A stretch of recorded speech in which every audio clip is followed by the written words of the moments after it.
পবিত্র ঈদুল আজহা উপলক্ষে আমাদের নাটোর জেলায় যে চামড়ার আড়ত আছে, এটি বাংলাদেশের দ্বিতীয় বৃহত্তম চামড়ার আড়ত এবং এখানে আশেপাশের 36টিরও বেশি জেলা থেকে চামড়া এই ঈদের দিনে আসে, কেনাবেচা হয়। এবং আমাদের ইতোমধ্যেই ঈদের পূর্বেই 260টি মাদ্রাসা, এতিমখানা এবং লিল্লা বোর্ডে 255 মেট্রিক টন লবণ বিতরণ করা হয়েছে এবং 7টি উপজেলায় প্রশিক্ষণ দেওয়া হয়েছে চামড়াতে কিভাবে যথাযথভাবে লবণ দিয়ে চামড়া সংরক্ষণ করা যায়। আমরা সেই কার্যক্রমটি সম্পন্ন করেছি।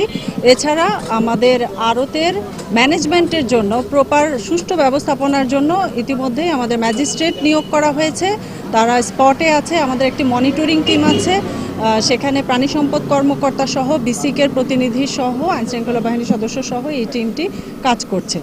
আমাদের এই চামড়ার আড়তের যে সুনাম, এটি যেন অক্ষুণ্ণ থাকে এবং এই ঈদুল আজহা উপলক্ষে চামড়ার ব্যবস্থাপনা যথাযথ রাখার লক্ষ্যে জেলা প্রশাসন নাটোর থেকে সার্বিক কার্যক্রম গ্রহণ করা হয়েছে।